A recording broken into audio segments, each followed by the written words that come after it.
സഭാവിശ്വാസത്തിൻ്റെ താക്കോലും തൂണുമായി നിലകൊള്ളുന്ന പത്രോസ്ലിഹയുടെയും പൗലോസ്ലിഹയുടെയും മധ്യേ വിശ്വാസകരങ്ങൾ കൂപ്പി നിലകൊള്ളുന്ന ഏവർക്കും ഈശോ മിശിഹായ്ക്ക് സ്തുതിയായിരിക്കട്ടെ. തിരുസഭ മാതാവ് ഇന്ന് നമുക്ക് നൽകുന്ന വചനധ്യാനം മത്തായിയുടെ സുവിശേഷം 16-ാം അധ്യായം 13 മുതൽ 19 വരെയുള്ള വാക്യങ്ങളാണ്. കേസറിയ ഫിലിപ്പി പ്രദേശത്ത് വച്ച് പത്രോസ്ലിഹ നടത്തുന്ന വിശ്വാസ പ്രഖ്യാപനം. ഇന്ന് തിരുസഭ മാതാവ് വിശുദ്ധ പത്രോസിൻ്റെയും പൗലോസിൻ്റെയും തിരുനാൾ കൊണ്ടാടുകയാണ്. ഏവർക്കും ഈ രണ്ട് വലിയ അപ്പോസ്തലന്മാരുടെ തിരുനാൾ അനുഗ്രഹ ആശംസകൾ, പ്രാർത്ഥനകൾ നേരുകയാണ്. സുവിശേഷത്തിൽ നാം 5 കാര്യങ്ങളാണ് കർത്താവായ യേശുനാഥനും പത്രോസും തമ്മിലുള്ള ബന്ധത്തിൽ കാണുന്നത്. 1, യേശുവിൻ്റെ ചോദ്യം. യേശു ചോദിക്കുവാൻ ആഗ്രഹിക്കുന്ന ചോദ്യത്തിന് മുന്നോടിയായി ആണ് ശിഷ്യന്മാരോട് ചോദിക്കുന്നത്, ഞാൻ ആരാണെന്നാണ് ജനങ്ങൾ പറയുന്നത് എന്ന്. യഥാർത്ഥ ചോദ്യം കർത്താവ് അതിനുശേഷം ചോദിക്കും, ഞാൻ ആരാണെന്നാണ് നിങ്ങൾ പറയുന്നത്. അത് പത്രോസ്ലിഹയ്ക്ക് വേണ്ടിയുള്ള ചോദ്യമാണ്. അതുകൊണ്ട് തന്നെയാണ് പത്രോസ്ലിഹ ചാടി എഴുന്നേറ്റ് പറഞ്ഞത്, നീ ജീവിക്കുന്ന ദൈവത്തിൻ്റെ പുത്രനായ ക്രിസ്തുവാണ്. ഒരു സ്വർഗീയ അധികാര പൂർണ്ണതയിലേക്കുള്ള യാത്രയാണ് ഇവിടെ നമുക്ക് കാണുവാൻ സാധിക്കുന്നത് 5 പടികളായി. 1, യേശുവിൻ്റെ ചോദ്യം. 2, പത്രോസ്ലിഹയുടെ വിശ്വാസ പ്രഖ്യാപനം. 3, ക്രിസ്തുവിൻ്റെ പ്രഖ്യാപനം, നീ പാറയാകുന്നു എന്ന്. 4, സ്വർഗത്തിൻ്റെ താക്കോൽ പത്രോസ്ലിഹയ്ക്ക് കർത്താവ് നൽകുന്നു. 5, സ്വർഗീയ അധികാരം നൽകുന്നു. നീ ഭൂമിയിൽ കെട്ടുന്നതെല്ലാം സ്വർഗത്തിലും കെട്ടപ്പെട്ടിരിക്കും, നീ ഭൂമിയിൽ അഴിക്കുന്നതെല്ലാം സ്വർഗത്തിലും അഴിക്കപ്പെട്ടിരിക്കും എന്ന്. ഇത്ര വലിയ അധികാരം ഈ ഭൂമിയിൽ വച്ച് നൽകിയ പത്രോസിനെയാണ് അപ്പോസ്തല പ്രവർത്തനം 12-ാം അധ്യായം 1 മുതൽ 11 വരെയുള്ള വാക്യത്തിൽ ഇന്നത്തെ 1-ാം വായനയിൽ നാം കാണുന്നത്. വളരെ വേദനാജനകമെന്ന് തോന്നിപ്പിക്കുമാറ്. 1, യഹൂദരുടെ പ്രീതിക്ക് വേണ്ടി ഹെരോദസ് പത്രോസിനെ ബന്ധിക്കുന്നു. 4-ാം വാക്യം. 2, സഭ മുഴുവൻ അവന് വേണ്ടി ദൈവത്തോട് തീക്ഷ്ണമായി പ്രാർത്ഥിക്കുന്നു. 12-ാം അധ്യായം 5-ാം വാക്യം. 3, ദൈവദൂതൻ വന്ന് നിന്ന് പറയുന്ന 3 കാര്യങ്ങൾ.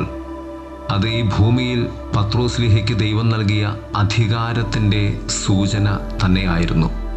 1, അരമുറുക്കുക. അധികാരത്തിൻ്റെ ചിഹ്നമാണ് അരമുറുക്കുക, ഒപ്പം ദൈവവുമായുള്ള ബന്ധത്തിൻ്റെ അടയാളവും. 2, ചെരുപ്പുകൾ ഇടുക. അത് അപ്പോസ്തല പ്രവർത്തനത്തിൻ്റെ ഒപ്പം അധികാരത്തിൻ്റെയും യാത്രയുടെയും സൂചനയാണ്. 3, മേലങ്കി ധരിച്ചുകൊണ്ട് എൻ്റെ പിന്നാലെ വരിക. അധികാരത്തിൻ്റെ, രാജത്വത്തിൻ്റെ ഒക്കെ അടയാളം തന്നെയാണ് അത്. മേലങ്കി ധരിച്ചുകൊണ്ട് എൻ്റെ പിന്നാലെ വരിക എന്ന്.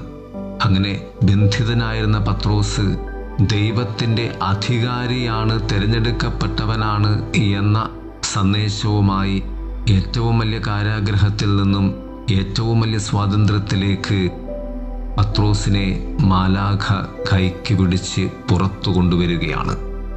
വെറും ഒരു മുക്കുവനായിരുന്ന പത്രോസിനെ ദൈവം ഇത്ര വലിയ ഒരു അധികാരിയാക്കി മാറ്റുവാൻ പത്രോസിൽ ഉണ്ടായിരുന്ന ഏറ്റവും വലിയ പ്രത്യേകത കർത്താവ് തന്നെ അവനോട് പറയും, യോനയുടെ പുത്രനായ ശിമയോനെ, മാംസരക്തങ്ങളല്ല, എൻ്റെ സ്വർഗസ്ഥനായ പിതാവാണ് ഇത് നിനക്ക് ബോധ്യപ്പെടുത്തി തന്നത്. സ്വർഗസ്ഥനായ പിതാവ് വസിക്കുന്നവനായിരുന്നു പത്രോസ്ലിഹ എന്ന് കർത്താവായ യേശുനാഥൻ പറയുകയാണ് ചെയ്തത്. അവനാണ് പിതാവായ ദൈവത്തിൻ്റെ ഏറ്റവും വലിയ പദ്ധതിയായ ഈ ഭൂമിയിലെ ദൈവരാജ്യത്തിൻ്റെ നിദാനമായ സഭയുടെ തനയനാകേണ്ടത് എന്ന് കർത്താവായ യേശുനാഥൻ പ്രഖ്യാപിച്ചു. എന്നാൽ പൗലോസ്ലിഹ വിജാതീയരുടെ അപ്പോസ്തലനായിരുന്നു. 2-ാം വായന 2 തിമോത്തിയോസിൻ്റെ ലേഖനം 4-ാം അധ്യായം 6 മുതൽ 8 17 മുതൽ 18 വരെയുമുള്ള വാക്യങ്ങളിൽ നാം ഇന്ന് പൗലോസ്ലിഹയെക്കുറിച്ച് കേൾക്കും. 3 കാര്യങ്ങൾ അതിൽ വ്യക്തമായും നമുക്ക് വായിച്ചെടുക്കുവാനാകും. 1, പൗലോസ്ലിഹ പറയും, ഞാനിതാ ഒരു പാനീയ ബലിയായി അർപ്പിക്കപ്പെടുവാൻ പോകുന്നു എന്ന്. സ്പെന്തോ എന്ന ഗ്രീക്ക് പദം യഹൂദർ ആരാധനയ്ക്കായി ബലിപീഠത്തിനു താഴെ വീഞ്ഞ് നൈവേദ്യമായി ഒഴിച്ചിരുന്നതിനെ പരാമർശിക്കുന്നതാണ്. പുറപ്പാട് പുസ്തകം 29 അധ്യായത്തിലും സംഖ്യാപുസ്തകം 28 അധ്യായത്തിലും ഇത് പ്രതിപാദിക്കുന്നുണ്ട്. പൗലോസ് തൻ്റെ രക്തസാക്ഷിത്വം രക്തം ചിന്തുന്ന ബലിയിലൂടെയുള്ള ആരാധനയായി കണക്കാക്കുന്നതായാണ് ഈ വചനം കൊണ്ട് പൗലോസ്ലീഹ പറഞ്ഞു വയ്ക്കുന്നത്. ക്രിസ്തുവിൻ്റെ ബലിപീഠത്തിലല്ല, മറിച്ച് ആ ബലിപീഠത്തിൻ്റെ താഴെ ഉള്ള പാനീയ ബലിയായി ഞാനിതാ എന്നെ സമർപ്പിക്കുന്നു എന്നാണ് പൗലോസ്ലീഹ എളിമയോടുകൂടി പറഞ്ഞത്. തൻ്റെ അയോഗ്യതയും എന്നാൽ തൻ്റെ പൂർണ്ണ സമർപ്പണവും അവിടെ സുവ്യക്തമാണ്. രണ്ടാമതായി 3 കാര്യങ്ങൾ പൗലോസ്ലീഹ പറയും. ഞാൻ നന്നായി യുദ്ധം ചെയ്തു. 2 എൻ്റെ ഓട്ടമോടി പൂർത്തിയാക്കി. 3 വിശ്വാസം കാത്തു. ദൈവ ഉത്തരവാദിത്വത്തിൻ്റെ ഈ 3 കാര്യങ്ങൾ ഞാനിതാ എൻ്റെ ജീവിതത്തിൽ നിറവേറ്റി കടന്നു പോകുന്നു എന്ന് പൗലോസ്ലീഹ പറയുകയാണ്. മൂന്നാമതായി, അതിനാൽ തന്നെ നീതിയുടെ കിരീടം കർത്താവ് എനിക്കു തരും.